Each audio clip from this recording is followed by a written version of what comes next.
C'est en 2008 qu'apparaissent les conseils de quartier à Limoges. Depuis, tous les 3 ans, les conseillers sont renouvelés. C'est une nouvelle équipe qui s'est installée en fin de journée à la Batide hier dans un gymnase transformé en salle de réunion afin de respecter les consignes sanitaires. C'est une cour de transmission entre les habitants et l'administration, mais aussi avec le conseil municipal. Ça permet en effet d'être au plus près des attentes des habitants, de mesurer leurs besoins, de pouvoir entendre leurs remarques et puis de leur présenter les projets. La motivation de base des conseillers de quartier est le service à rendre à l'ensemble de la population.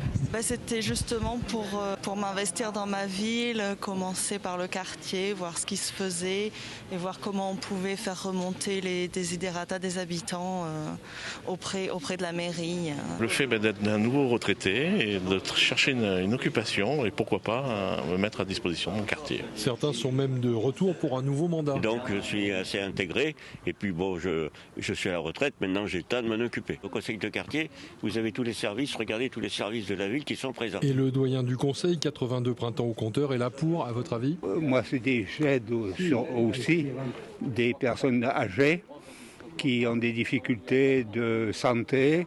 Quand je peux. Première réunion du conseil, premier gros dossier, la reprise totale du groupe scolaire du quartier. J'ai quelques diapositives pour vous resituer le contexte urbanistique que vous connaissez très bien, puisque c'est un projet qui va grandement impacter votre quartier. La valeur du travail des conseillers de quartier est reconnue. Ils connaissent leur environnement. Ils nous font des remarques auxquelles nous ne pensons plus forcément.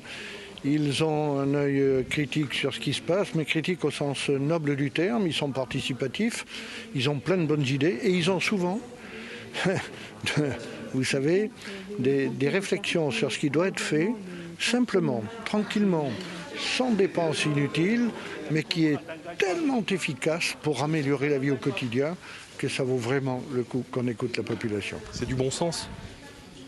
Oui, mais c'est plus que ça, c'est faire confiance à l'autre dans son engagement pour la cité. Le conseil de quartier se réunit 2 à 3 fois par an. Et pour la première fois, cette assemblée dispose désormais de 5 000 € par an pour financer toutes sortes d'initiatives.